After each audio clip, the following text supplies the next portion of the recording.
Hi brothers and sisters, back for another video. Am I turning that over now? I guess it doesn't matter. We're going to look at the statue briefly, I think, and why it absolutely connects to Jesus being the religion out of Egypt, okay? And so it's going to link us to the statue. Like I said, Daniel 2 is when we see the idol actually being brought down with the stones. The stone cut out without hands, representing the spirit that does that. So what was the four world kingdoms? And the rock is what this section was called. And it says, the most modern scholars agree that the four world empires symbolized by the statue in Daniel 2 are Babylon, the head, the Medes, arms and shoulders, Persia, thigh and legs, and this is the one we're going to take a look at, the fourth one, and the Seleucid, Syria, and the Ptolemaic, Egypt, which would have been the feet, because you got two legs there and you got the 2 feet, right? So what are the kingdoms basically in Daniel's dream that we're looking at? Where we're looking at Babylon, Media, Persia, and what's the fourth one again? Greece. That's the fourth one we're looking at. What's our New Testament? We'll just make the quick connect. What's our New Testament? It's Greek, ain't it? It's Greek. So I was reading on Wikipedia, and it is so there. For anybody who has their eyes open. So what was the Seleucid dynasty? All right. The Seleucid, and I don't know that I'm saying it right, dynasty, or the Seleucidae, which was from the Greek, and it had 2 Greek words there. Of course, I don't speak Greek, so, but it had 2 Greek words there, was a Macedonian Greek royal family founded by Seleucus I Nicator, or Nicator. I had that pronounced differently last time I said it. Nicator, which ruled the Seleucid Empire, centered in Near East and regions of Asian part of the earlier Achaemenid Persian Empire during the Hellenistic period. All right, over we go. So, what nationality was the Seleucid Empire? Well, we just said the fourth empire, which would have been the 2 feet, was Greek, right? So, what nationality was the Seleucid Empire? It was a Greco-Macedonian minority ruled the diverse empire. So the Seleucids ruled over Jews. Let's get this. We're talking about the ecumenical church here and where it all began, really, right? And it actually began in the head. We looked at that. So the Seleucid ruled over Jews, Persians, Assyrians, Armenians, and a plethora of other native people from Asia Minor to Bactria. However, the king and his royal court were almost exclusively comprised of Greeks and Macedonians, as was their army. Greek. Look at that. Isn't that interesting? So what was, I'll write this down, where's my notes? The Ptolemaic, or the Ptolemaic kingdom. What were they? Well, they were obviously Greek. We were just told that. So let's go to them. And I didn't get my notes took down like I wanted. So there was a particular part here I wanted to read. I should again wrote this down.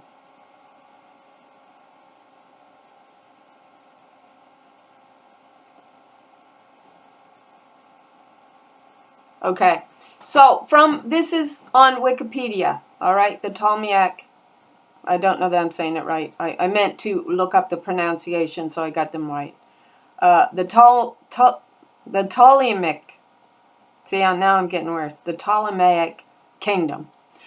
From the mid-3rd century BC, Ptolemaic Egypt was the wealthiest and most powerful of Alexander's successor states, and the leading example of Greek civilization. See, so we've got Egypt and Greek here running together, and we already know why that's so important, because where does the witnesses die? And we've identified the witnesses, or the witness of the Holy Spirit, as the Holy Spirit, bearing witness to the laws that mankind was to be living by, and obviously is not.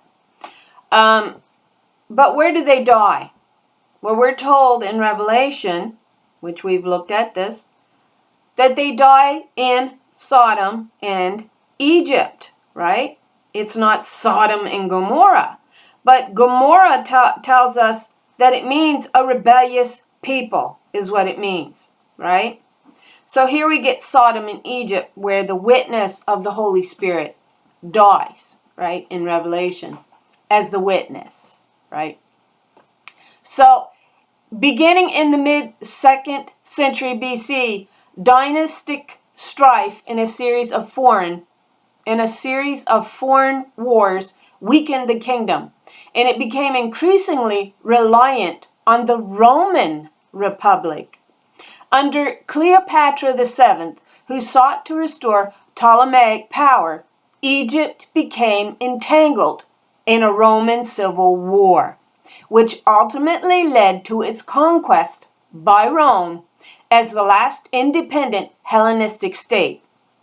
Roman Egypt, there we go. We've got Rome, Catholic Church, the beginning, the Nicene Council. If you want to look into that and what was going on there, they were trying to determine what would go into this right here. They was determining what this was going to end up looking like. That's what was going on in the Nicene Council, right? So Roman Egypt became one of Rome's richest provinces and a center of Macedonian culture, with Greek remaining the main language of government until the Muslim conquest in 641 AD. Alexandria remained one of the leading cities of the Mediterranean well into the late Middle Ages. Well, that's really fascinating, isn't it? Considering we're looking at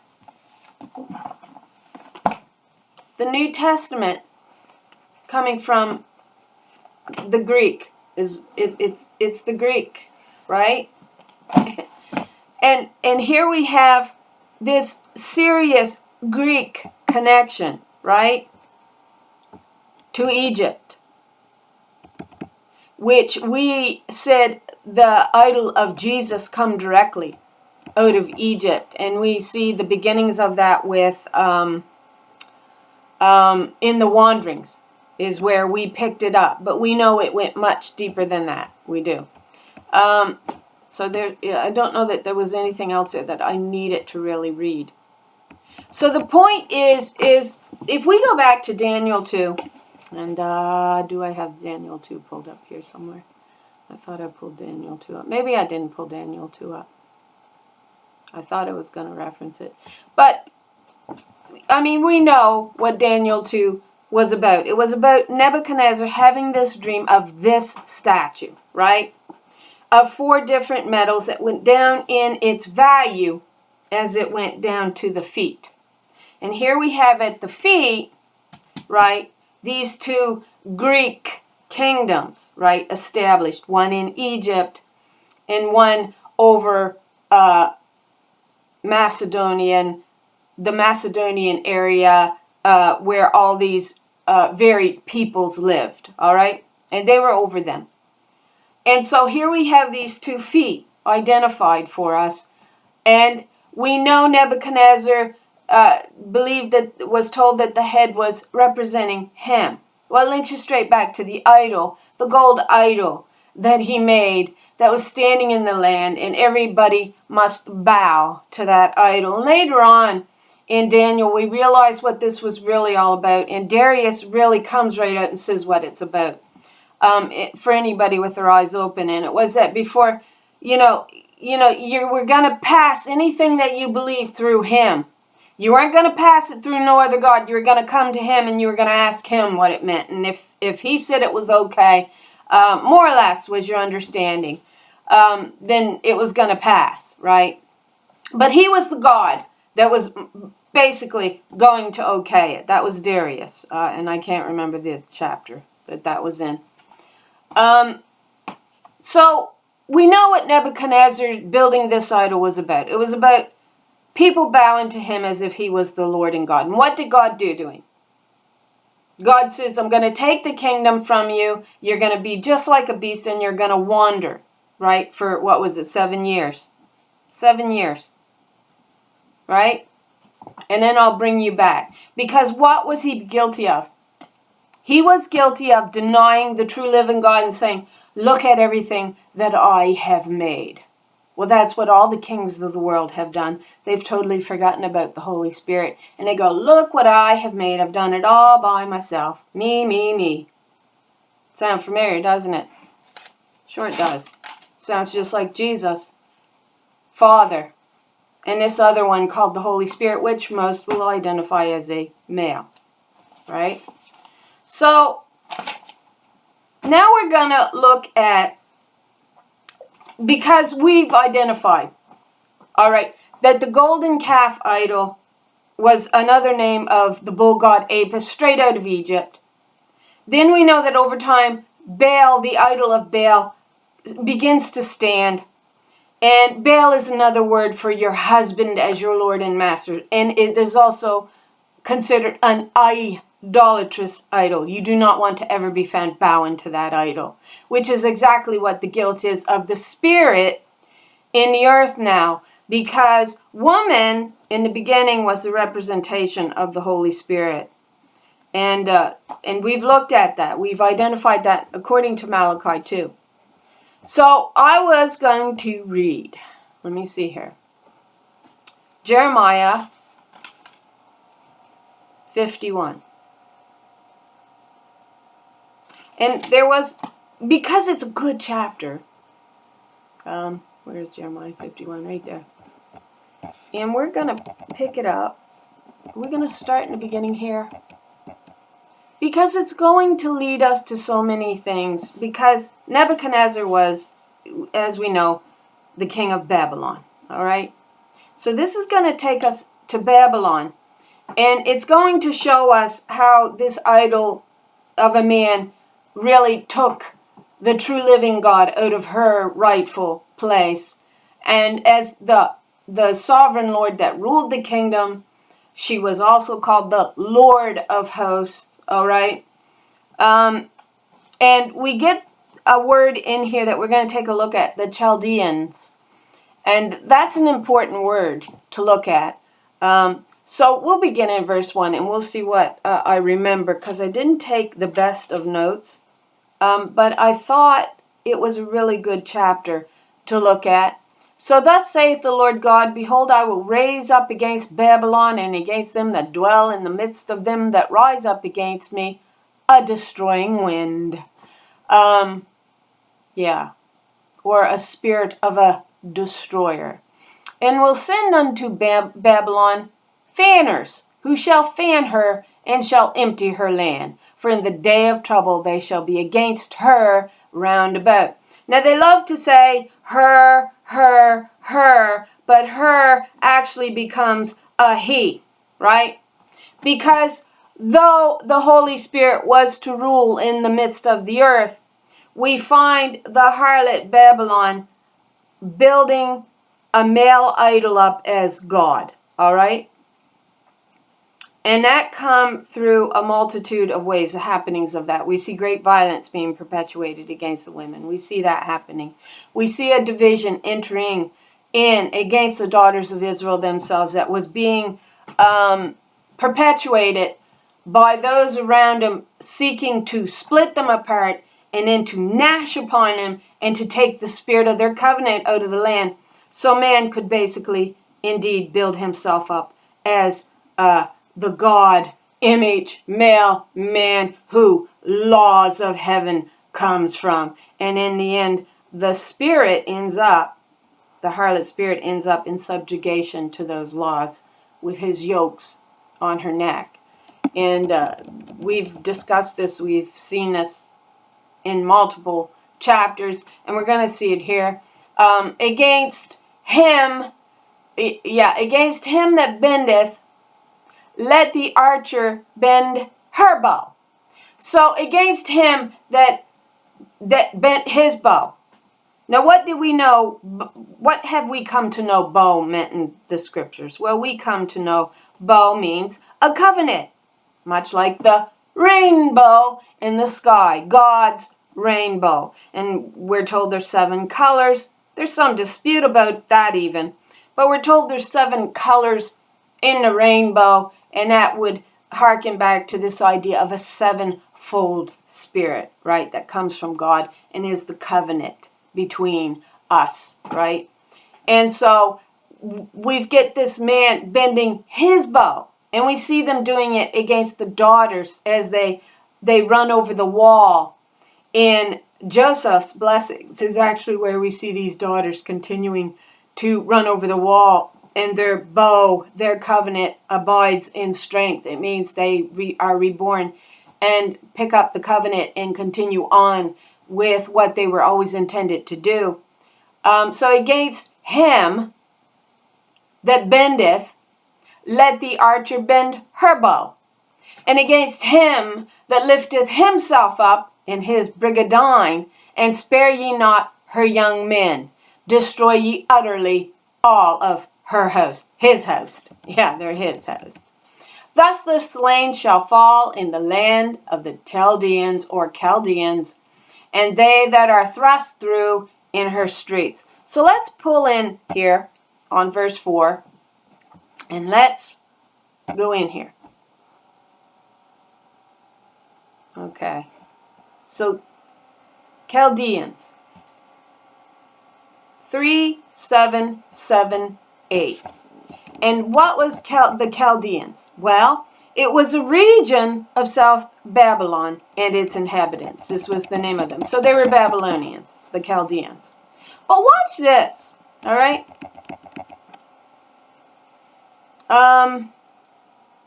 Okay, so it just basically tells us they're Chaldeans, they're inhabitants of Chaldea.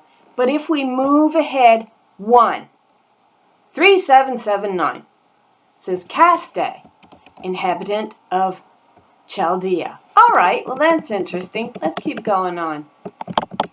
So if we move down into the notes on this Strong's Hebrew word, you know what it says in number 2? You know, just look for your number 2. It says, as learned of the class of Magi. So we've got Magi here in connection to the Chaldeans. All right? So Chaldean, Aramaic, corresponding to Kasdi, a Chaldean or inhabitant of Chaldea. By implication, pay attention here, a magician or professional astrologer. Okay, all right, that's fine. Let's look at this then, because I didn't write it down. I'll find it. Nope, not that one. Sorry. I had forgot I wanted this. I should have had this one pulled up. Now where is it? Right there? It should be right behind that. It's not. Oh man. Okay, did I write it down? Let me see here. Right, I did write it down. So I should have looked in my notes. I guess I actually did take a few more than I thought. So what's the definition of Magi? Now, if you go to look this word up, it's going to give you magus, all right, which is the same as Magi. A magician or a professional astrologer. And when you look for the definition, it's going to say a member of a priestly caste of ancient Persia. Okay. A sorcerer. A sorcerer. Why is that important? Well, because of this verse, Where is it? I probably am on the wrong line to find it. It might be back here. Okay. I'm gonna go in my Bible because it'll take me all day just to find it. It is in Isaiah. You see here. 55, is it? This is important to make these connections. Though so few are able to do it. Because they simply don't desire to do it. They want their idol. They want to leave. They want to get out of all the troubles that this idol has actually caused. And they can't be bothered, though. Just get me out of here. Okay. So it is in. Let me see if I can. No. It's in 55. 456. Okay, so it's not 55. Sorry.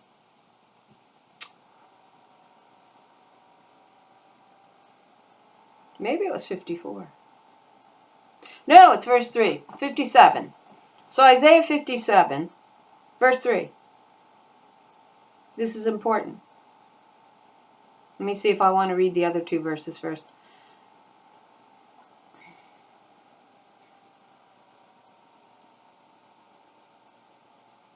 Yeah, let's read them because they're good verses. Isaiah 57 verse 1, and we really want to pick up 3. So the righteous perisheth, and no man layeth it to heart. And merciful men are taken away. I wonder if that shouldn't say women. None considering that the righteous is taken away from the evil that is to come. He shall enter into peace. No, she. She shall enter into peace. They shall rest in their beds, each one walking in her uprightness. Verse 3. This is the verse that's going to link us to sorcerers, but it's going to say sorceress. So it says, but draw near hither, ye sons of the sorceress, the seed of the adulterer and whore. So whore would kind of take you back to the sorceress, right? So we're getting the adulterer here, male. Adulterer is male.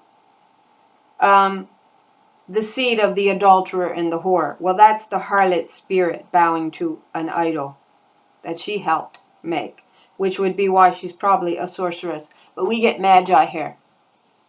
Sorcerers. They're just every bit as wicked, if not more so. All right. Oh, wait. We should call them wizards. Wizards is good guys. It's those witches that are bad. They're all the same. They're sorcerers, sorceress, witches, and wizards. And Magi's.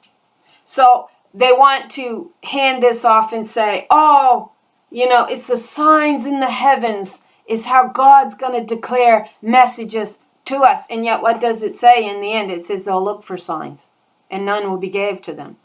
But we get the Magi, these sorcerers, always pointing you to the heavens for a sign in the heavens. And what does it say in the end days? It says, they will perform, Satan, right, will perform great signs and wonders in the heavens. Well, what's going on right now if there ain't great signs and wonders in the heavens? And you can say, well, that's not what it means. Well, maybe it's not, because I haven't really looked at the words too much right now. I'm just kind of going by where the Spirit leads me at this point in my thoughts and just sharing them with you. So a Magi is not a good guy. A Magi is a sorcerer. Much like, people goes, well, the pharmaceutical companies, and we can say, people will target the pharmacare or, pharmacy businesses, whatever, and say, it's just money, money, money. And yet when you speak to them of a lot of these drugs are just nothing but poison, they don't want to hear it. I mean, we just got a huge example, that began in 2019 of how people don't want to believe. They don't want to know the truth.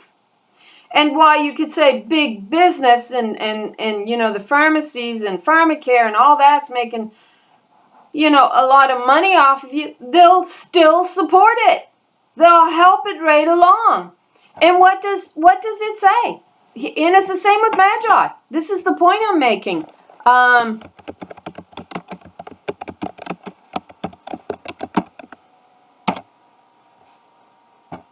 This is the word we want to look at right quick, because the Spirit's taking me there. Strong's Greek 5331. Pharmakeia. The use of medicine, drugs, or spells. You think witchcraft. You think wizardry. You think sorcery. Sorceresses aren't real? Sure they are. They're absolutely real. They're a twisted version of the power of God. A very twisted version of the power of God. Because the power of God is a real power. And it has real control over the elements. Now the witches, often a lot of the movies will portray witches as having power over the elements. That power isn't from God. They stole what don't belong to them. And so didn't the wizards, and so didn't the Magi, and so didn't Satan, so didn't Lucifer. All right? They stole what did not belong to them. And so here we've got pharmakeia, the use of medicine, linked directly to drugs or spells. That's the name. It's feminine. Yeah. You got to take it on the chin where you deserve to take it on the chin. The use of medicine, drugs or spell, magic, sorcery, enchantment. Administer drugs. Yeah. Properly drug-related sorcery. Like the practice of magical arts. So you suppose God's trying to tell us something? And if we go down, the use of medicine, drugs, or spells. Sorceries! Sorcery. Who stands to make a lot of money off of pharmaceutical products? Who? These large businesses run largely by men. And I like this. What was the Inquisitions all about? What do I think it was all about? Aside from murdering a lot of righteous women and men. It was also about taking out the wise women that helped to heal the small villages or larger villages, the bigger areas. And it was largely what you would call your cunning women, your wise women, who knew about herbs. All right? And how to treat the body. Well, these boys was into making money. They didn't care about your health for real. They didn't really care about actually healing you. They wanted to sell you something and keep you on it, making you think they were making you better so they could keep selling it to you and making more money. That's the power of magic, you see. By the extension of magic, literally or figuratively, sorcery and witchcraft. So do you suppose the Magi are a bunch of good guys? Magus, Magi, it means a sorcerer. That's what it means. And if we backtrack one here on this word, we hit on the derivative of this word. All right? Oh my. This gets better all the time. So, if you hit on the word, well, now what is it doing? So it's from pharmakeia. So you hit on that. And you know what it says? 5332? Sorcerer. A person using drug-based incantations or drugging religious enchantments who mixes up distorted religious potions like a sorcerer or magician.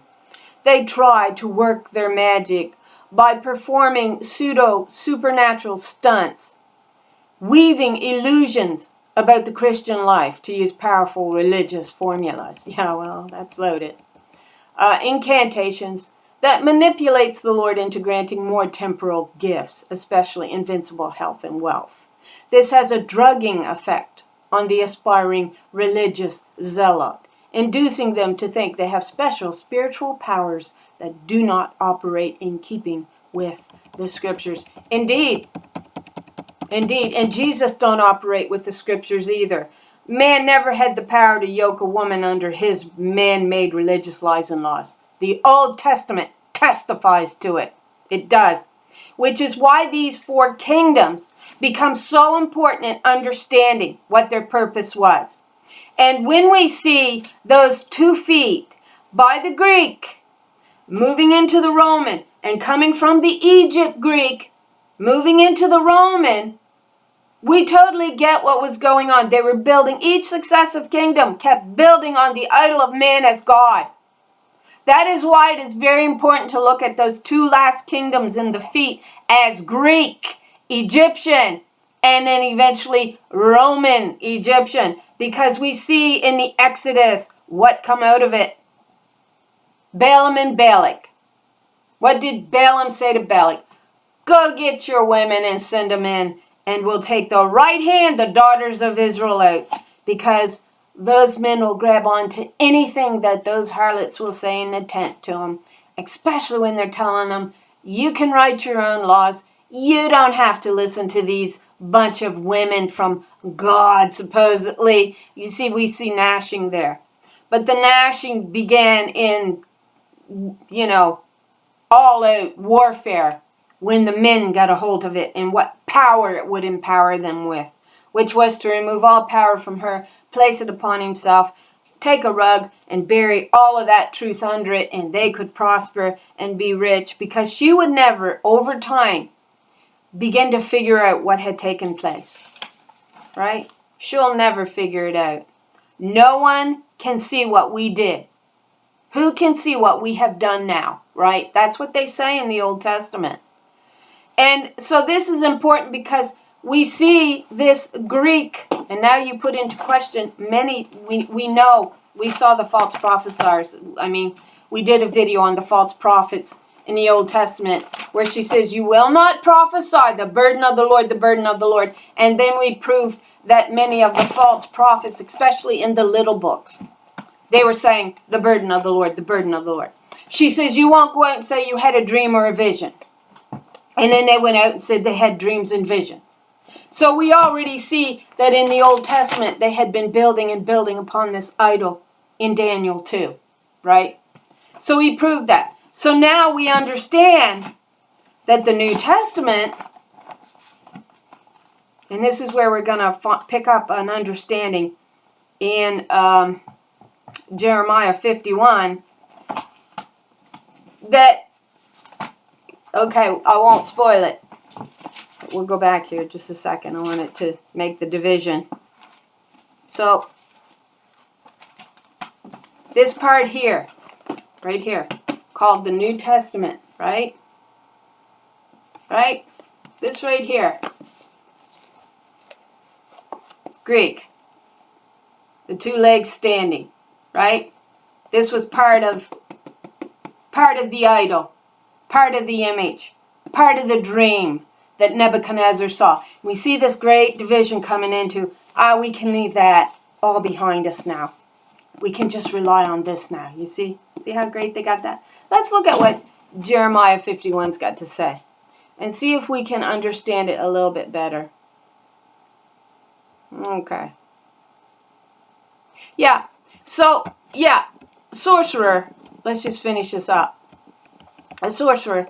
5332. So if we just go ahead one. So 5333, pharmakos, a poisoner. We get the allegory to a scorpion, poisoning the waters, right? Which was what the serpents was doing, allegorically, to those women with a lying tongue, right? That had been taught this way in the Adamic nations that surrounded Israel, especially in the wanderings, Exodus. We saw them coming in, and Balaam telling Balak, go get your women, send them in, That's the serpents on the ground. Poisoning the doctrine, right, of truth, which came from the daughters of Israel. And we know it came from them. We know they were the portion from the heavens. We know they came to give man the covenant of God in heaven. We know that because Job tells us it. Job, we've looked at this. Okay, so Job 30. Was it 30 or 31? I always get that mixed up. 31. Job 31. What does Job say? I made a covenant with mine eyes. Why then should I look upon a maid? Right? But man did. He did look upon another woman. Right? For what portion of God is there from above? And what inheritance of the Almighty from on high? You understand what he just said there? The portion that came from God from above was his wife, represented by his wife. The Spirit is represented as woman. We're told that in Malachi 2. Deal not treacherously with the wife of thy youth. The first wife of the covenant, of the original covenant, who you dealt treacherously with, and you married the daughter of a strange god, a harlot that would bow to you as if you were Lord and God. Right? See that ye deal not treacherously with your wife, with your spirit. That's what it says. Malachi 2. So 5:3:3:3 for Makos. A poisoner, a sorcerer, a magician, poisoning the waters. Look at all those great signs and wonders in the heavens, those Magi showing you those great, pointing you that way, right? Just like Satan performing great signs and wonders, the beasts and the false prophet are going to perform great signs and wonders in the heavens. A poisoner, right? Noun masculine, properly a sorcerer, used of people using drugs and religious incantations. This takes us to Ezekiel, what chapter was it? Oh, I can't remember the chapter now. 12? No. I can't remember the chapter. I'll post it underneath if I think to. Where God says, look in further, Ezekiel, look further in, and you'll see what they do. And then he says, look at the women who's sitting out by the gates here, and look at what they do, right? So, and what we were seeing basically was the idea of sorcery, is what we were seeing there. They were putting, it says the branch to the nose. Well, that has the idea of drugs, using drugs, right? It does, in my opinion. So, properly a sorcerer, used of people using drugs and religious incantation to drug people into living by their illusions. You think we've been drugged? Like having magical, supernatural powers to manipulate God into giving them more temporal possessions. Yep, they did. They manipulated her. They did. We're told that. Which is why it was Balaam, right? Balaam is a name for your husband, right? The name for the idol that came from the bull god Apis, straight out of Egypt, the solar calf deity. Yeah.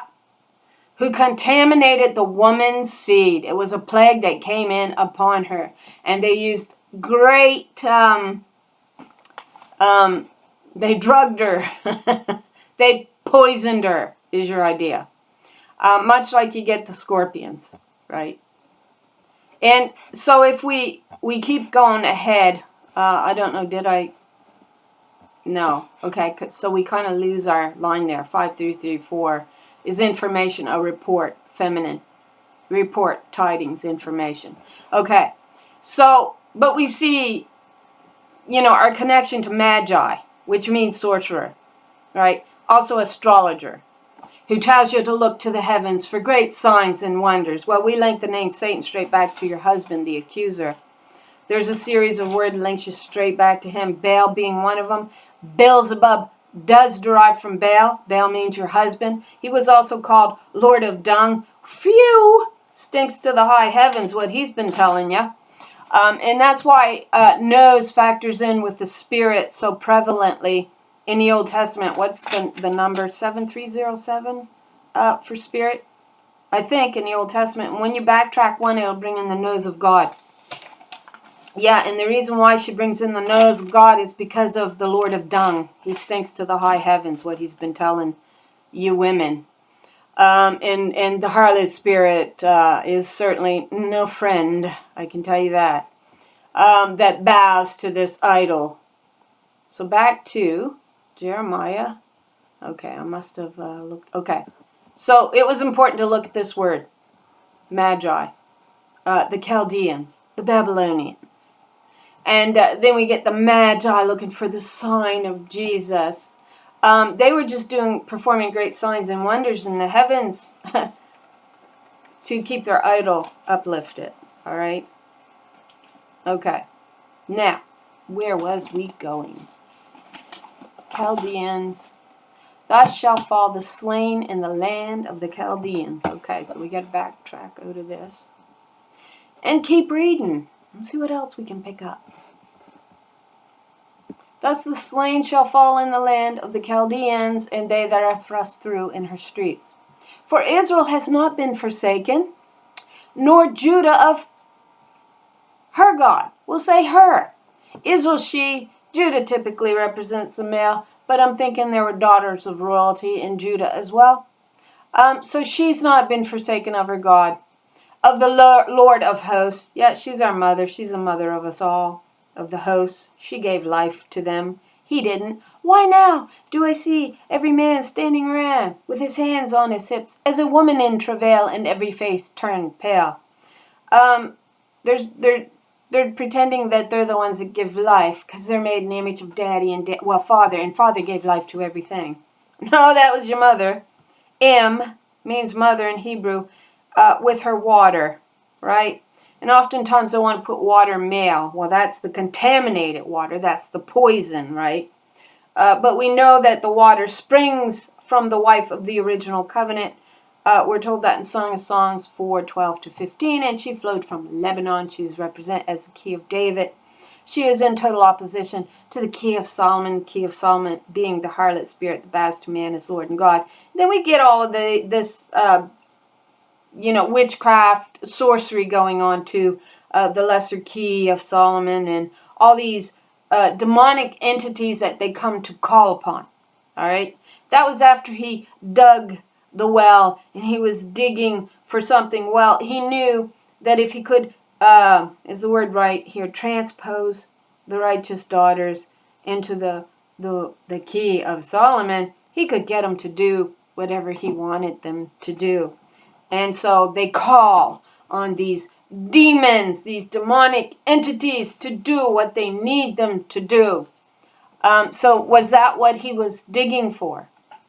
The keys of, which is what she ends up with in the end, the keys of hell, death, and the grave, right? Though they want to say Jesus. No, it's her. Yeah, it's her. For Israel had not been forsaken, nor Judah of her God, of the Lord of hosts, though their land was filled with sin against the Holy One of Israel. And it was, because they turned away from her, because of the gnashing and the lies that began being spewed against the righteous daughter, the Holy One of Israel, which we then see her leaving, actually, is what we see. I'm leaving, she says, until you can bring forth your own case. You can stand up for your own cause, your own self, God. We get the verse there. And it says, she will arise like a warrior that's been drunk. The Lord will awaken like a mighty warrior that's been drunk on wine. And the number is 136, and that is daughter Zion's number. And she says, I will choose you again. So we're dealing with soul and spirit. We're dealing with physical and spiritual elements. We were combined as one at once. We've split apart, right? We got the first, second, third heaven. Now, I allegorize that as the third heaven is the head, right? Not male. No, that's not male. They want to Then the middle part is where the Spirit indwells, which is why we also get the principality and powers of the air as a feminine in the Greek, because it's the harlot spirit ruling in the midst of the body is what we get, right? Both male and female. And then we get, that's the second heaven, which is where the great battle's going to play out. And then the third heaven, where the flesh, right, dwells, right? The soul dwells in the flesh here, but we don't have the right spirit. It says the force is not right within me, right? The collar of my garment clings to me like mud. So we get an allegory to her being, blackened and defiled is what your word is with the first fruits in Revelations 14:4. And we looked at those words, and we come to realize that it actually linked us straight back to the Shulamite who had been defiled by the religious lies and laws in the land, right? So that over time, their land was filled with sin against the Holy One of Israel. And we see, in a sense, the woman turning away from her head, her mother, right? And turning to her husband as if he's her head, when he really only wants to defile her under his religious lies and laws. He wants to take away all her rights, he wants to take away all her goods, and he wants her in his bed so he can tell her she has to do whatever his head tells her to do. And so that's why we see the harlot saying what she says, or Babylon, saying in Isaiah 47, no one sees me. I will never be widowless. I will never be childless. Why does no one see her? Because she's what's hid in the heart of man. He wants you playing his harlot. He wants you bowed at his feet. It tickles his old ears. It was like honey on his tongue, right? But it is wormwood. It is poison in his stomach. It is killing us all, this lie. So, flee out of the midst of Babylon and deliver every man his soul, every woman her soul. Be not cut off in her iniquity, his iniquity. For this is the time of the Lord's vengeance. She will render unto her adversary, the harlot spirit. That's considered her adversary. You look adversary up and it'll say, a rival wife. So she's going to render unto her a recompense. Now they love to put, he's going to deal with her. Because there we go with him over her again, right? His head, got to put that woman in line. We wonder why abuse in the religious sect is so prevalent. They're taught it. It's ingrained in them from the time they're children. I know where we went, it was, you women shut up and be silent and don't say nothing. It's the boys that we got to look to speak and say things. And yeah, and they get it ingrained in them that women are nothing from the time they're children. And it's this type of language. He will render unto her a recompense. Oh, will he? Will he? No, she's going to. She's going to strike through kings in the day of her wrath. You think you don't have her anger to deal with, huh?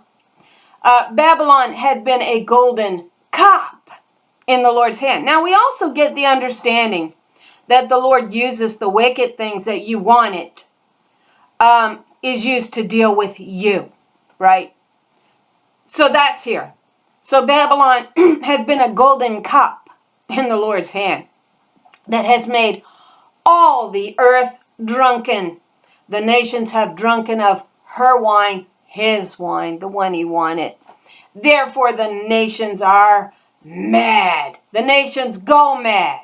Therefore the nations are going mad. Therefore the nations went mad. Therefore they have now gone mad. Let's look the word up, mad. I didn't do this, but let's see what it says. Mad. Is it there? Art deranged is how it's here. So it is 1984. It says to shine. Well, that would be your false light. Let's go down here. I can't read. Man, they've got a lot of notes on it. Make, boast, self, celebrate, commend, deal, make, foolish, glory, give light, be make, to be clear, shine, hence to make a show, to boast, foolish, to rave, celebrate, stultify, also to stultify, make, boast, self, celebrate, commend, deal, make, foolishly, renowned, praise, mad, be make, feign self, mad against, give in marriage, sing, be worthy of praise, rage, renown, shine. So we see there's many meanings here. The nations upon thus are deranged. They do. And that's why it says we see every man standing around with his hands on his hips as if he can give life, right? As a woman in travail, as if he's the one that can deliver children. Men can't deliver children, which takes us to Isaiah 42, the restrainer, where she says, long time have I been restrained. Now will I go forth as a travailing woman. I will destroy and devour at once. I will lead you in pathways that you have not known. And I'm going to dry up Babylon's water, wicked sea. Yeah, that's right. And she says, my pathways weren't seen. The admixture, the Red Sea come in and covered them all over. You didn't see my pathways. Back out. Jeremiah 51. Verse 8. Babylon is suddenly fallen and destroyed. Howl for her. Take balm for her pain. If so be, she may be healed. So, God ain't going to tell you, hey, get up from the feet of that idol of Jesus and quit playing a harlot. It says, if so be, she may be healed. You have a choice to make, you see?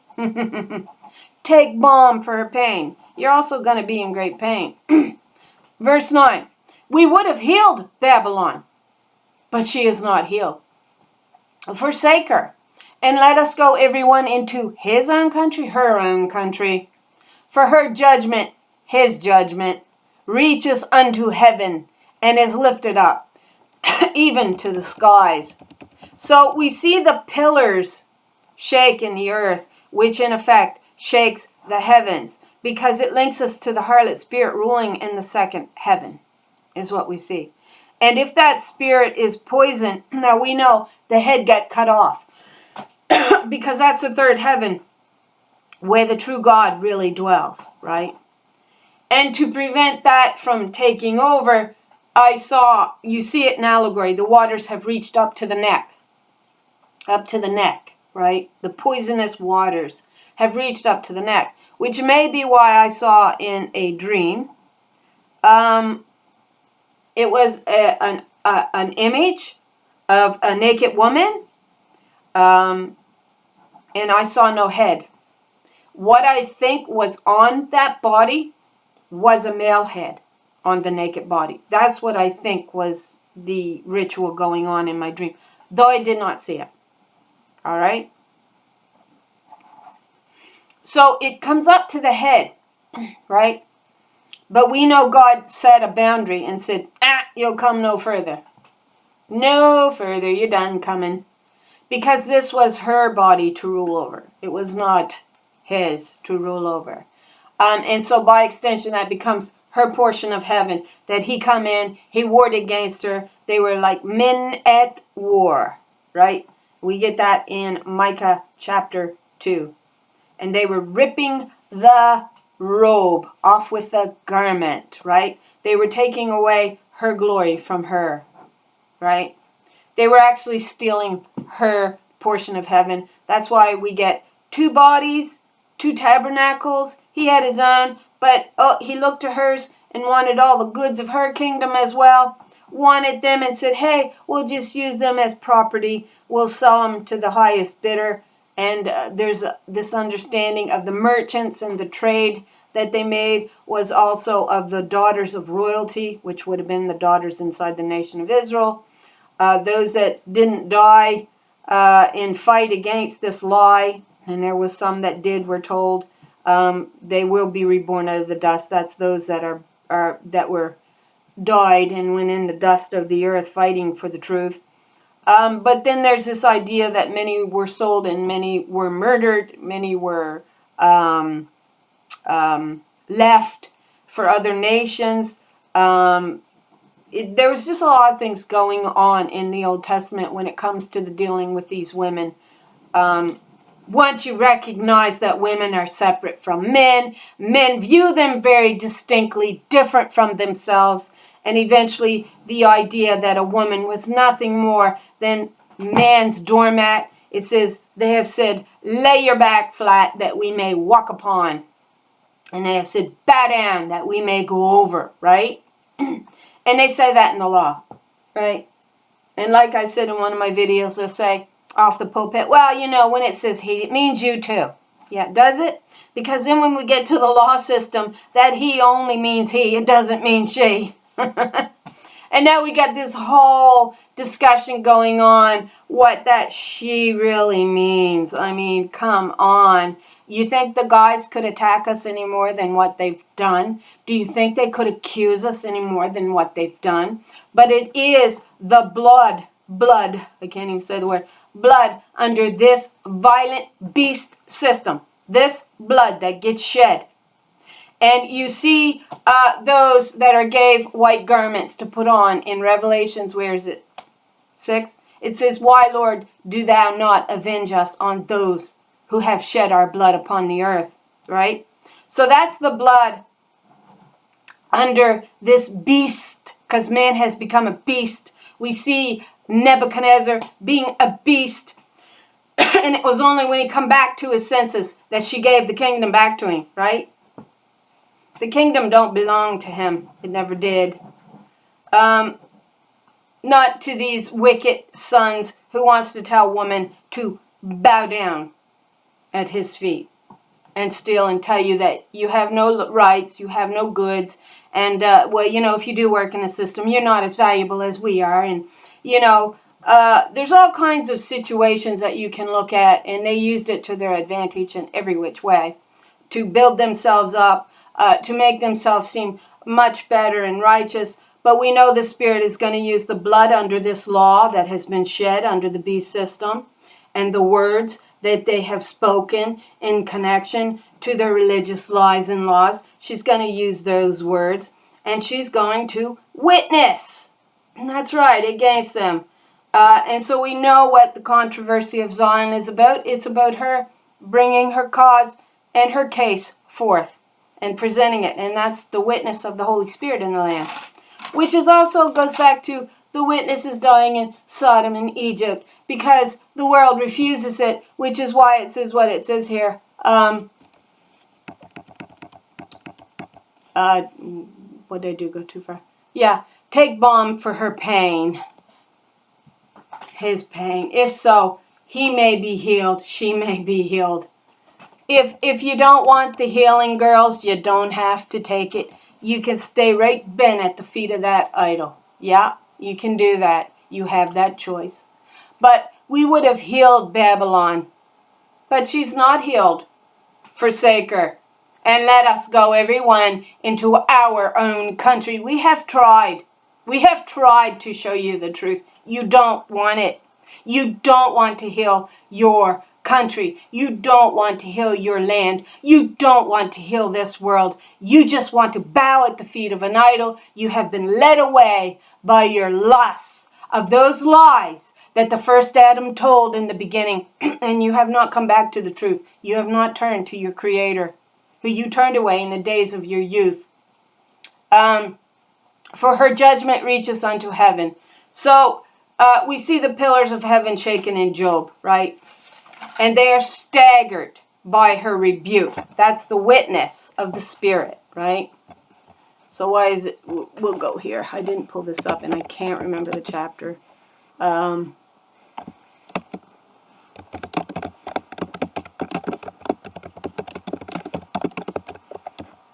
Okay. It is.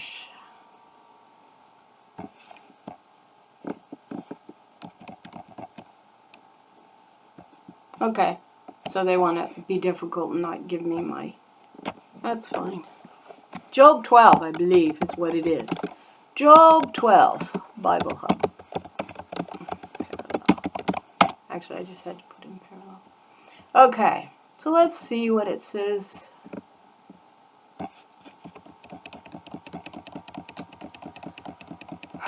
Let's see what it says.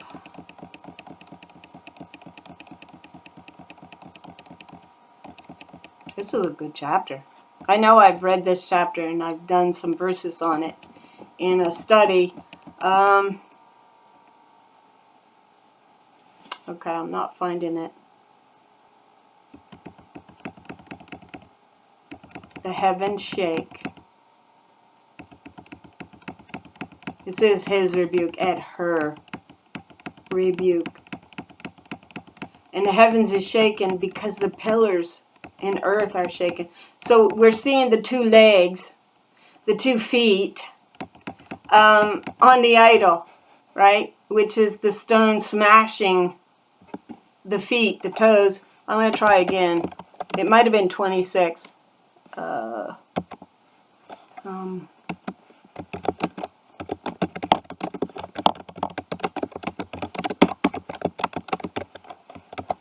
let's see if that. It just ain't giving me it. They're getting harder, more difficult. It says the heavens are staggering. The pillars of heaven, which is in the earth, that is allowing it to stand, which we know is that harlot spirit in the second heaven. So it says the heavens are shaken as the pillars are shaken in the earth, which is allegorical to your legs on the idol and the feet, right? All right. Enough of that. Sorry, didn't mean to babble. So what else do we want to look at here? So we were... Yeah, and I also had write the definition of astrologer down. A person who uses astrology to tell others about their character or to predict their future. Yeah. Was you supposed to do that? No, you weren't. It sounds like false prophet to me. It sounds like the signs and wonders of the devil is what is taking place, right? And it's so easy for everybody to get caught up in it. You know, even myself. I find myself looking at what they're saying, and it's really not what we should be trying to understand. We should be trying to understand the truth, which this has really opened my eyes. How little the truth really means to most so-called holy ones, saints. They're Christians, but they got it all wrong. And they seem to be happy about having it all wrong. They just call it faith. Well, that's from the devil. He's got you right where he wants you. Okay, so let's go back to Jeremiah. And of course it had pulled me back up to the first verse. So now I've got to go back down here. I was on verse what?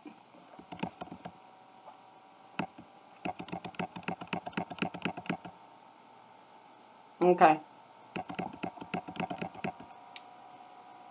We would have healed Babylon. For her judgment reaches unto the heavens, and is lifted up even to the skies. The Lord hath brought forth our righteousness. Come and let us declare in Zion the work of the Lord our God. Make bright the arrows. What's arrows representative of? Well, we found arrows meant the piercing words that the men were shooting at the women in this lying covenant from this lying bow. Bow means covenant. And they were called archers. In Joseph's blessing, archer meant Baal.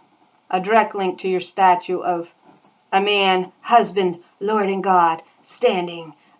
Which is why they were shooting at them with these piercing and gnashing words to take her covenant of the land. Here we have, make bright the arrows, gather the shields. The Lord has raised up the spirit of it says the kings of the Medes. So we're seeing a historical overlay over the idol and how they were bringing into effect the continued standing and the continued religious notions that went around along with, man as Lord and God. And so we actually see that overlaid right, over all of this that was going on. And there's all kinds of indications exactly who they were shooting against and what they were doing it for. So for her device is against Babylon to destroy it, because it is the vengeance of the Lord, the vengeance of her temple. That's not a male. Her temple was the house in the forest of Lebanon, which was representative of the female body, the woman's body, her daughter's body, where the government of God met, where the law come down from. It was a light law. It was not a heavy law that yoked everybody under it and told them what they could and couldn't do. It was a peaceful law from all indications, and we get David saying that he loved her law. There was nothing harsh about her law, but they didn't want it. So for her device is against Babylon to destroy it, because it is the vengeance of the Lord, the vengeance of her temple. So we talk about the day of the Lord being about the controversy of Zion, where they split the pleasant land, identified as the spirit of the original covenant, Israel, the daughters inside of Israel. They split them, they divide them, they cause great gnashing coming in upon them, and they begin to break apart. They couldn't hold together any longer, is what we see. So set up the standard upon the walls of Babylon, make the watch strong, set up the watchmen, prepare the ambushes, for the Lord hath both devised and done that which she has spoken against the inhabitants of Babylon. Why Babylon as the complete overview? Because that's where we're living. We're living in the land of Babylon. That's what it's called. The land of Babylon. And it began with Nebuchadnezzar building Baal up as God. You get it? Yeah. Probably not, but there's a few getting it. So what fascinated me here, did I write it down or was it later on? Yeah. Okay, so I am in. Where this took me to in my thinking, so I'm just going to go by my by my thoughts here, is we see watchmen upon the wall, all right? And that took me to, where's the verse? Is it going to show me? Oh, where was it? It's going to make me go through all this again.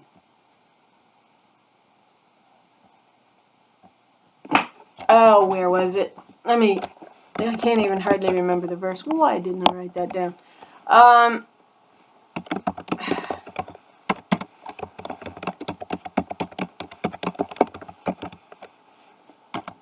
Oh, that was to be for another study. Yeah. But that's what caught me on this study. So she says, this is what she says. And it almost has the idea of taking place in the second heaven again. So she says in Habakkuk 2:1, I will stand at my guard post and I will station myself on the ramparts. I will watch to see what she will say to me. So it's almost like the case of, she's presented her case and now she's waiting for the verdict to come back. And how I should answer when corrected. Then the Lord answered me, write down this vision and clearly inscribe it on a tablet so that I may herald and run with it. That will be part of another study if I get that study up. I was working on it prior to this one, and I had a lot of information on it, so we'll see.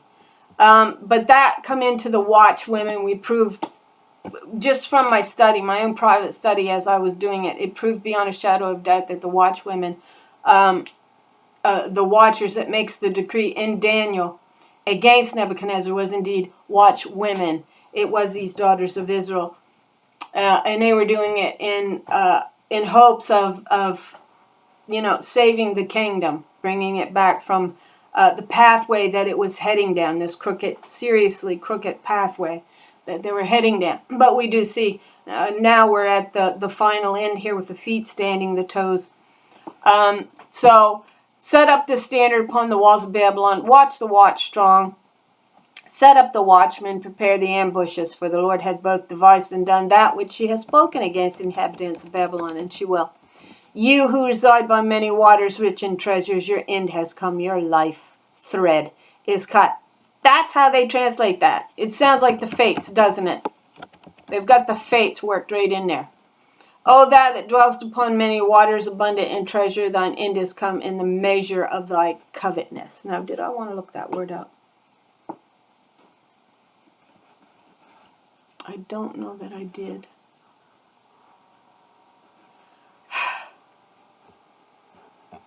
Okay, so we'll keep going on because there's some very important verses that we need to hit on. The Lord of hosts has sworn by herself. It's got himself. She says, saying, surely I will fill thee with men as with caterpillars, and they shall lift up a shout against thee. There we got the locusts, right? She has made the earth by her power, and she has established the world by her wisdom, and she has stretched out the heavens by her understanding. When she uttereth her voice, there is a multitude of waters in the heavens, and she causes the vapors to ascend from the ends of the earth. She maketh lightnings with rain, and bringeth forth a wind out of her treasures, out of her storehouse. I looked these words up. I wish I'd have made better notes. I can't remember that one. Every man, now we're going to hit on some of the verses that really clues you into what's going on. So every man is brutish. So everyone is stupid and ignorant. Yeah, we're living in those days. Every man is brutish by his knowledge. Every founder is confounded by the graven image. What's the graven image? Well, it's not Jesus. It's the Antichrist that we're talking about. Jesus is the Antichrist. They tell woman to bow to her husband because he's her head, even as Jesus is head of the church. You think that ain't the idol of Baal standing? That's your husband, Baal. And he's what? The bull that had to be sacrificed. No, he wasn't. God says, I ask no blood of you. Blood don't wash you clean. Water does. And it was my law. That's why the witness witnesses with the blood that's written into the law by the beast. These brutish men who have become stupid and ignorant. And every founder is confounded by the graven image. For his molten image is a falsehood, and there is no breath in them. They are vanity. Yep, they're vanity. They are worthless. That's another name, Belial. For worthless is another one. The worthless sons of darkness, the worthless sons of Belial. They are vanity, the work of errors, and in time of their visitation they shall perish. In visitation. So what was the day of the Lord? It's also called the day of visitation. It almost sounds like, coming out of the second heaven is what it sounds like. Errors. 8:5. Was that the one I want to look up? Mockery. There's your error. He mocks her. This male idol, this image that everybody says is going to save them. God says, you didn't want me, you wanted a king. And my presence who represented me told you to make no idol. I didn't expect you to bow down and worship my daughters. That was not their purpose. Their purpose was to bring the law of heaven to you. You're the ones that went out and created a male and female idol. Over time, your king saw fit to tear down the female representation, putting all daughters in subjection to every male. You saw the king in Esther doing the very thing, making a decree after Vashti, the most perfect woman is her translation of her name. Esther gets sent in to bow. And why does she bow? Because she's taught by Mordecai after her mother gets murdered by these wicked sons. Look up the name Mordecai. It means the golden calf worshiper. That's the name of Mordecai. And he taught his little niece, or whatever she was, sister, whatever.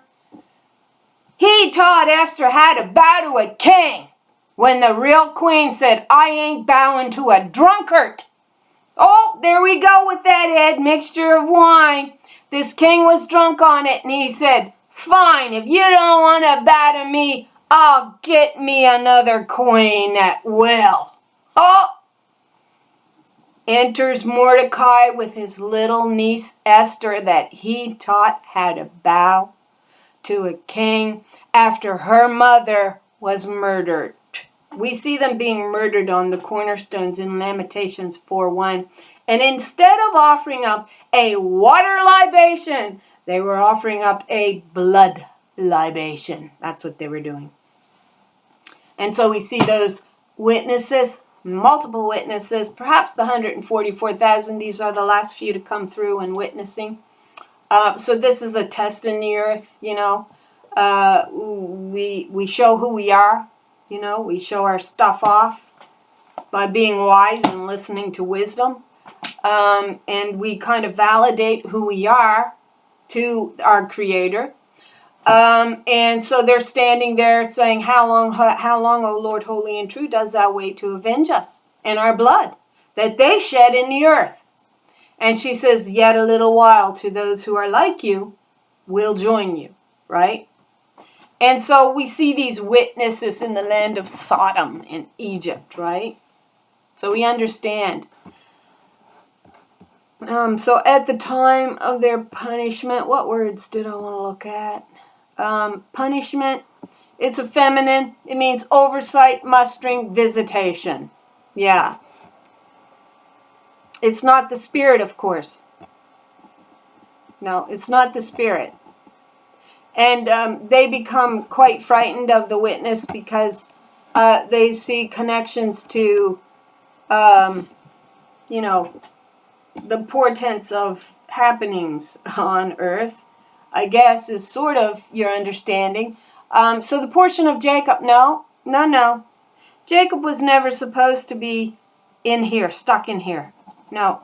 He wrestled with her, the angel of the Lord, daughter Israel was her name. And he asks, the angel, what's your name? And the angel more or less says, you know my name already. You got my blessing. You stole it, Israel. Which is why she hamstrings him. To hamstring somebody doesn't mean that they're your friend. It means that they are your enemy. So she cost Jacob immediately as an enemy.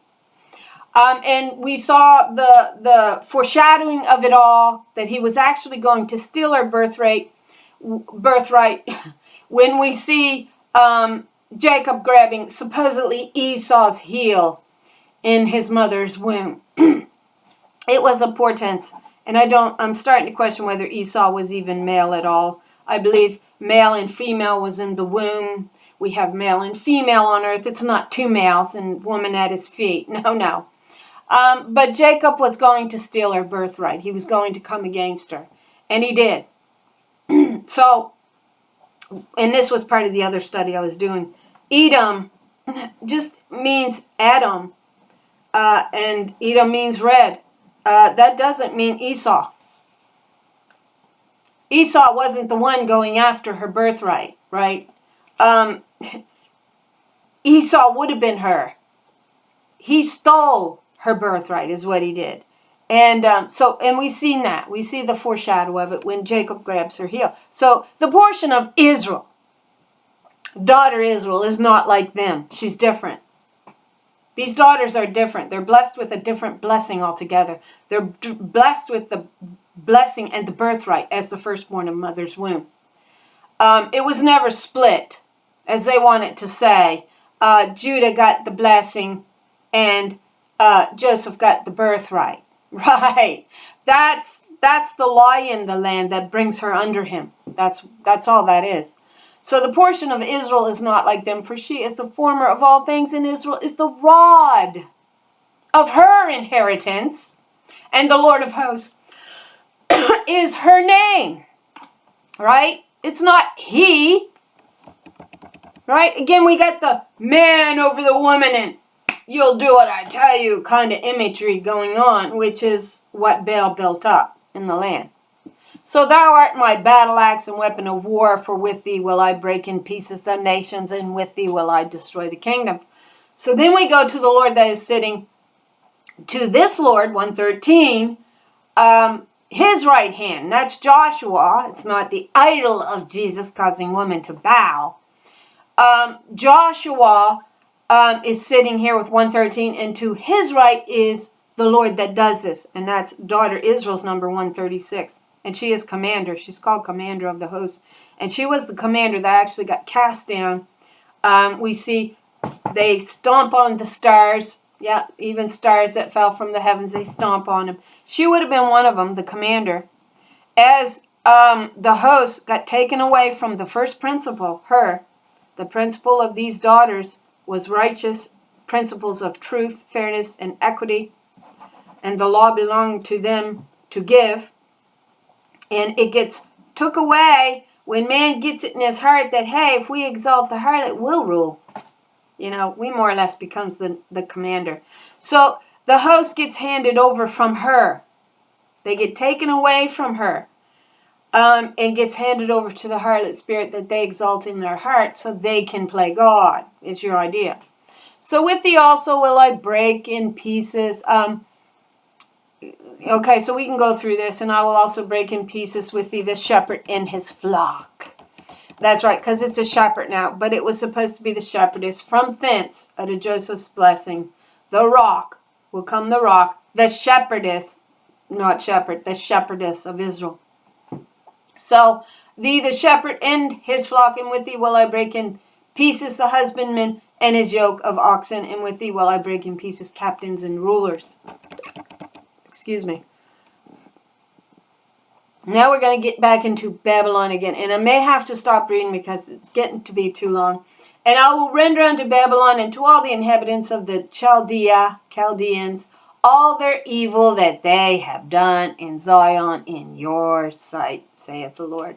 So we're told that at some point the true Lord, the true Spirit, is going to dwell amongst us. And it is that witness of the Spirit, multiple, I won't say singular, that is going to bear witness to these truths, right? So, behold, I am against thee, O destroying mountain, saith the Lord, which destroyeth all the earth, and I will stretch out my hand upon thee, and roll thee down from the rocks, and I will make thee a burnt mountain. That's the mountain that's ruling in the earth right now. They'll say Babylon, but it's the he-goats that climbed to the top of that mountain and shoved, you get the allegory, they shoved the she-goat off of the mountain, right? They shove her off. They say it's a he-goat. No, it was a she-goat. She's mentioned in the Genesis 15:9 covenant, and she's there for a reason. And they shall not take of thee a stone for a corner. So, you bow to the idol of Jesus. Guess what? You're not picked. You're not picked. You're not strong enough to stand for the truth and support the new, right? No, you're too busy being a harlot. So this was the promise to the harlot spirit in the earth, to Babylon, to the women and men who bow to that religious lying idol, who won't be bothered to go in and find the truth in the Old Testament by the Spirit's leading. And they shall not take of thee a stone for a corner, nor a stone for the foundation, but thou shalt be desolate forever. So we saw in Isaiah 54:1, yet more are the children of the desolate than of she who has a husband. She who had a husband has a husband is Baal. That was her name. Why is her name Baal too? Because she's teaching what he wants her to teach. She's playing his harlot, much like the Jezebel did. What she did, her actions, was to build him up in the land. That's the Jezebel spirit. That's the wife of the covenant in Isaiah 54:1 until it says, yet more are the children of the desolate. Now we see her, the harlot, being made desolate. The children will no longer hearken to his covenant, his lying covenant, and the harlot's covenant. They will soon begin to hearken to the true wife of the original covenant. And wife didn't mean they lived together in the same house and her under his head in his bed. That was a lie. Patrimony meant something inherited from one's father or male ancestry. Matrimony means exactly the same thing for the feminine, what we inherited from our mother or our female ancestry. Okay, it doesn't mean I live with him in his house, and I raise my kid according to what he tells me to. Nope, not how it is. That's the covenant to be disannulled. That's right. So I was going to look up foundation. I believe it's feminine. It is. I'm pretty sure it is. Cornerstone's feminine as well. These are all feminine. The desolate spirit, she, is identified as the spirit of the original covenant that he cast down, did not want in covenant. So foundation, 4:1, 4:6, noun feminine. There's your foundation stone. She who was rejected before the foundation of the world. She's also your lamb. That means a virgin-like quality. Now in the end, she has to be a climber. That means she has to climb to the top of that mountain where fallen Adam and those he-goats, your satyrs, even Ram is included in this chapter here, who are at the top of that mountain. And she really has to take control and really has to climb for the truth. And that's why here in the end she's identified as a she-goat. We also get 7 lambs. Now if you go in and you look at some of the studies, it'll say it's she-goats, it's not lambs. And that's important because it is part of the Genesis, the Abraham, Genesis 15:9 covenant. She's in there, the she-goat, who was denied her rightful place. And so here we get the cornerstone. She's the one that was denied. And we got that reference of the 7 she-goats witnessing to the well of water that Abimelech, what was his name? Abimelech, I can't remember. In Jeremiah, what was it? 21. No, Genesis 21. And he sets aside these 7 ewes or 7 she-goats. And Ahimelech says, what's the purpose of these? And Abraham says, so that they are a witness that this water, this well of water. You see, the well of water comes from the wife of the original covenant, right? So we get all of that, yeah. Okay, so I'm going to go back out. Set ye up a standard in the land, blow the trumpet among the nations, prepare the nations against her, him. Call together against her the kingdoms of Ararat, Mini, and Ashkenaz. Appoint a captain against her. Cause the horses to come up as the rough caterpillars, or a swarm of locusts. That's what we get there.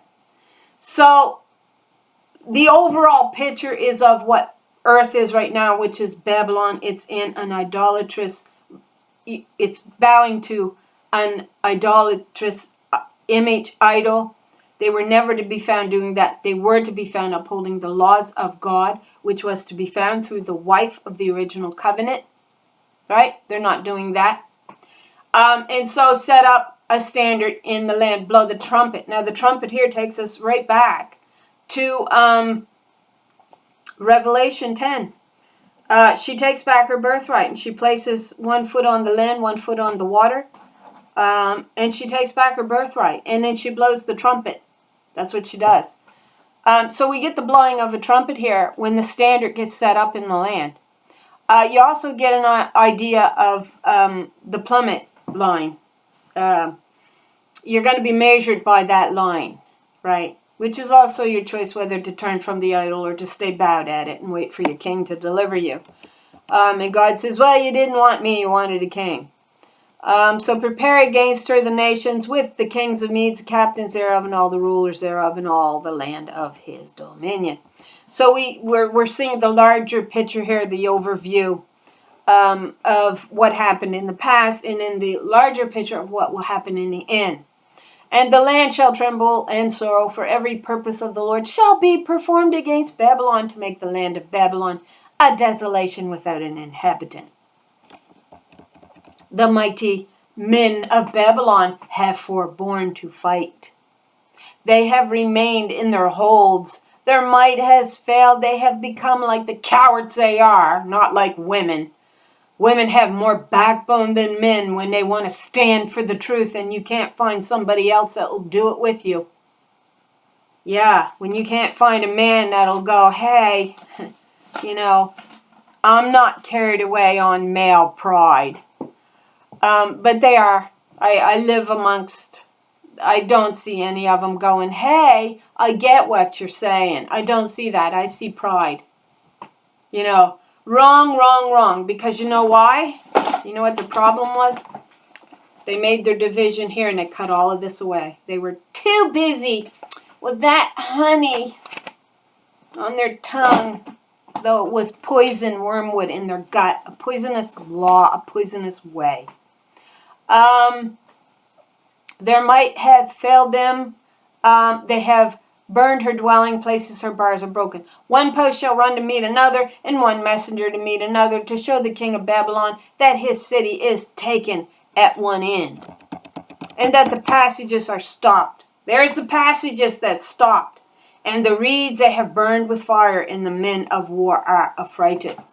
So, the passages are stopped. That's that crooked pathway. For thus saith the Lord of hosts, the God of Israel, the daughter of Babylon is like a threshing floor. It is time to thresh her. Who was promised to thresh her? Daughter Israel. Daughter Zion. In Micah chapter 2. Micah chapter 4. 2? 4? 4. Arise and thresh, O daughter of Zion, and thresh. I will make your horns.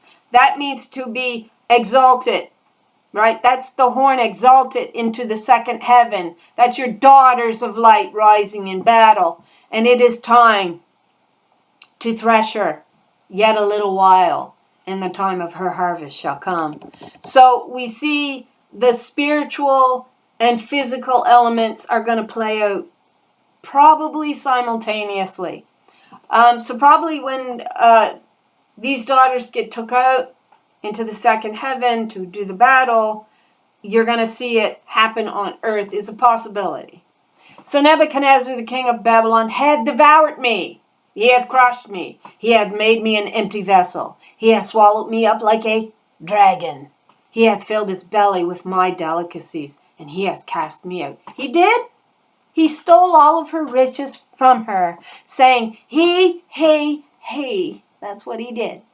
So the violence done to me and to my flesh be upon Babylon.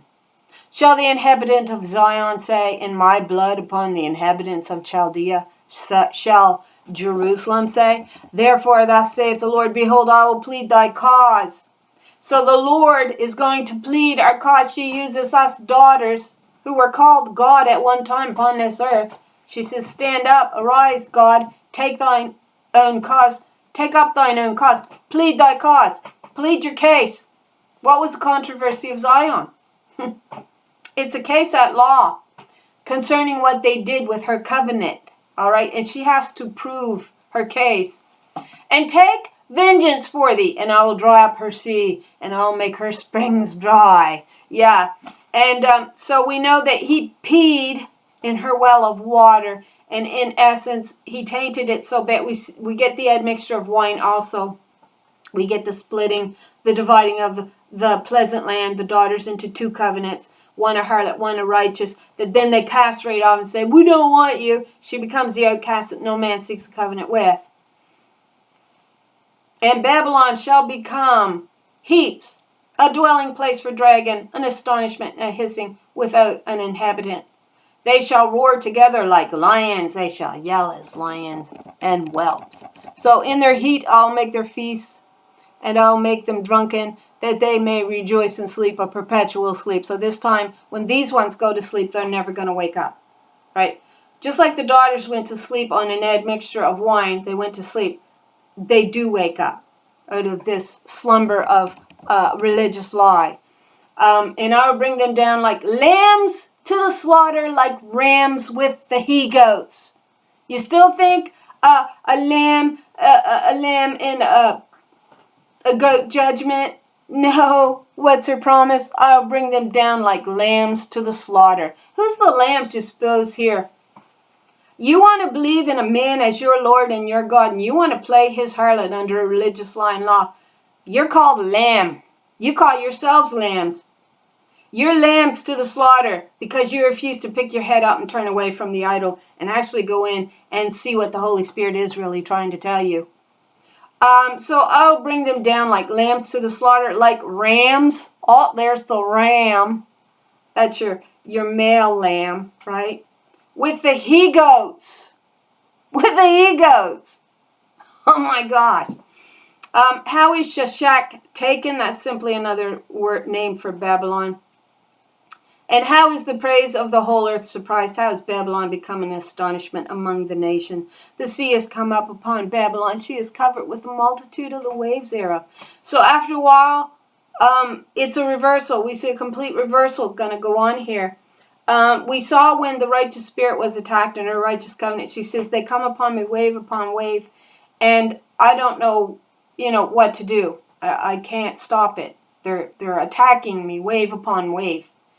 And so we saw her pathway being, I forget, it says they mar my path before me, is what she says in Job.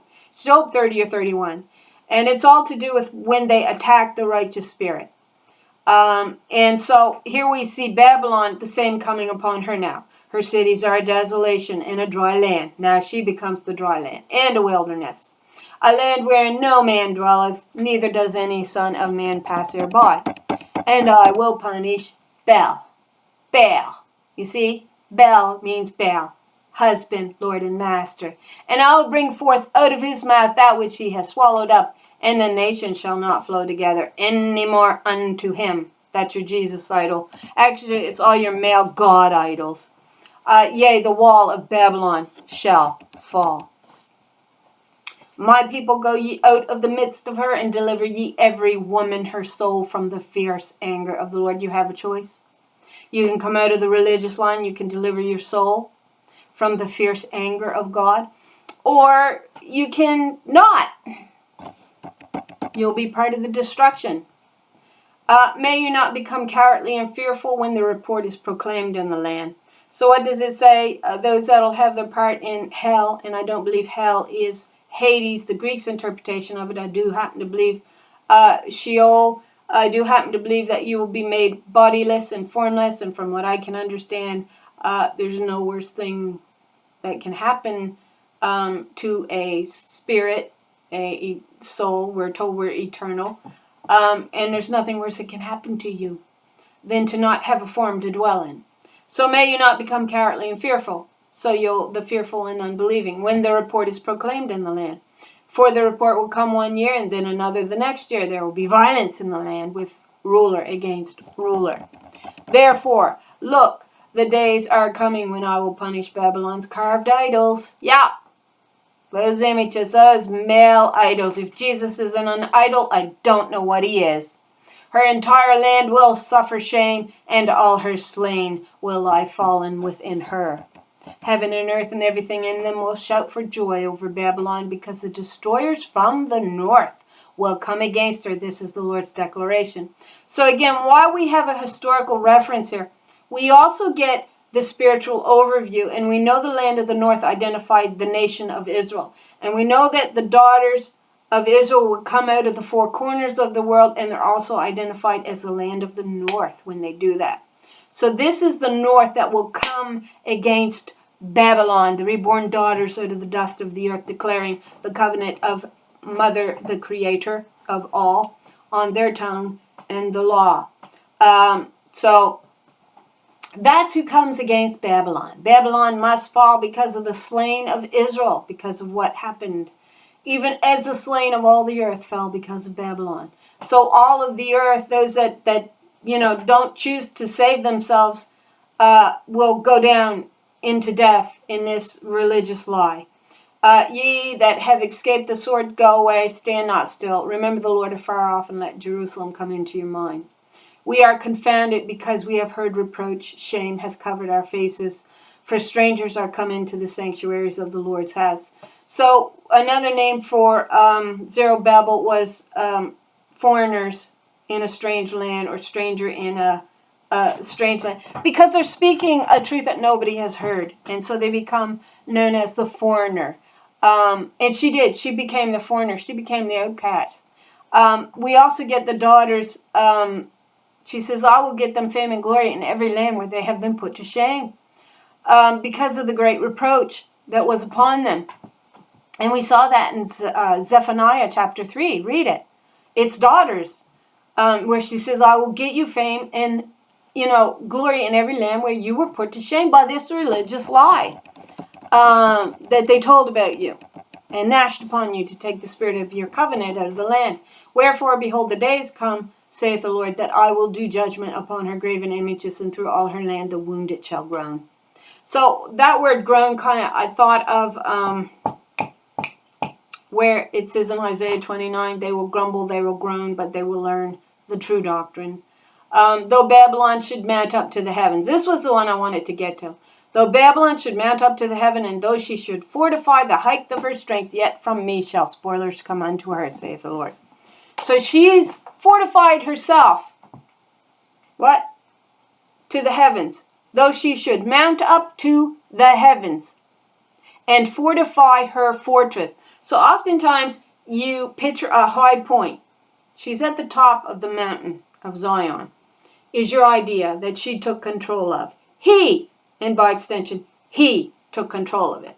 But she's exalted there because of him, right? Exalting her here, though it's her portion of heaven, right? And so that gets changed. Actually, that gets going to be changed in this covenant from my understanding altogether.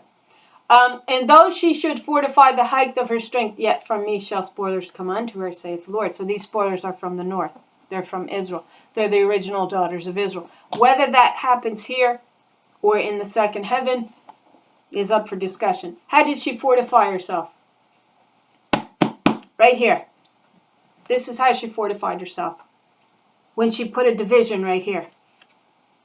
This division entered in when the men determined that, and a lot of times you'll say, all you need to be saved is this. That's it. That's how she fortified herself in the heights. That's how he fortified himself on earth. That's how he did it. That's how those feet are standing with the idol up. Right here. These are the feet. And that's how she fortified herself in the heavens. She thinks she can't be touched. Right? But the destroyer from the north, that's the daughters out of the nation of Israel. Him, Jacob, wrestled with her and stole her birthright. And she hamstrung him. And it was a promise. Oh, don't you worry. Don't you worry. I'm coming back for you. A sound of a cry cometh from Babylon, and great destruction from the land, because the Lord had spoiled Babylon, destroyed out of her the great voice. When her waves do roar like great waters, the noise of their voice is uttered. Because the spoiler has come upon her, even upon Babylon, and her mighty men are taken. Every one of their bows is broken, for the Lord God has recompensed. For the Lord is God of retribution, she will certainly repay. I will make her princess and sages drunk, along with her governors, officials, and warriors. Then they will fall asleep forever and never wake again. This is the queen's declaration. Yahweh of hosts is her name. That's right. She's the deliverer.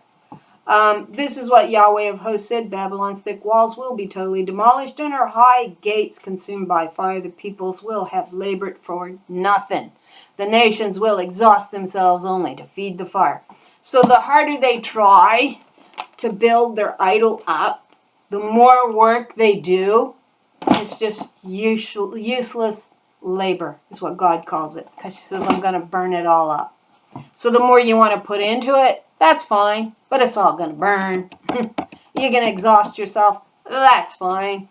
So I think I'm going to call it on that. I'm just about done, but I know I'm about to be interrupted any minute now. Well, maybe not.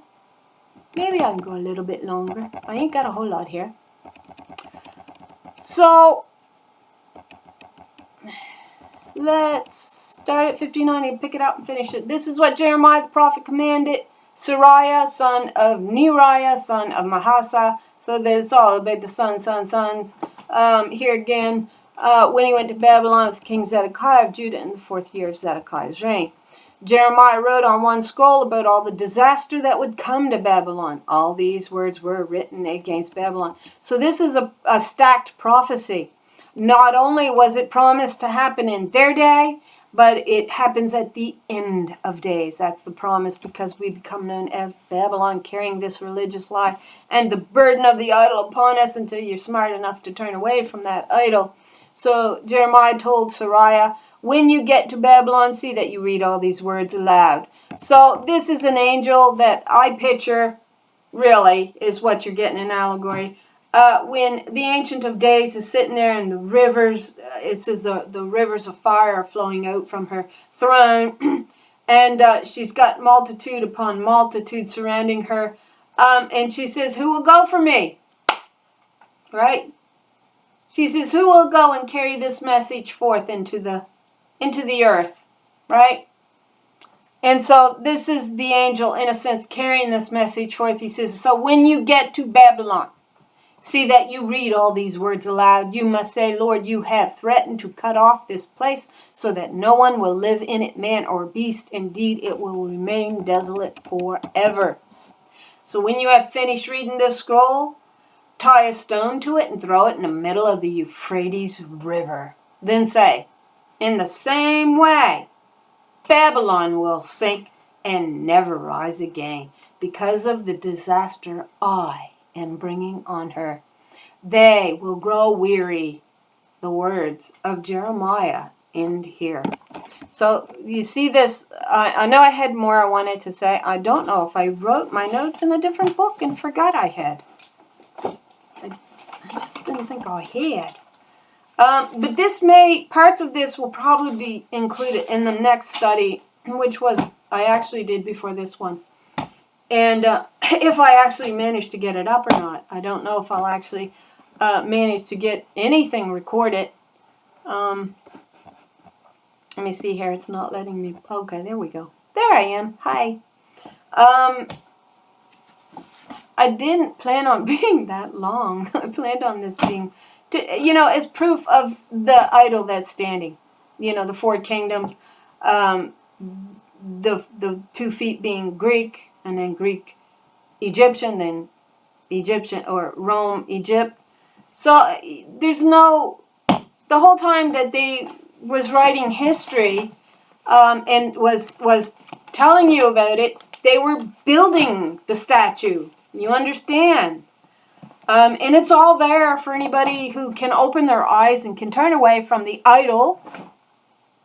Where man goes, look at what I have done. And God says, you can't do that. Not allowed to do that. So I think I've babbled long enough, and thank you for watching my videos. I appreciate you coming along on these studies with me. I hope you had a beautiful day. It's evening here now, so the day's gone. So I hope you had a good day or is having a good day. And I pray the Lord blesses you with an abundance of truth. And thanks for watching.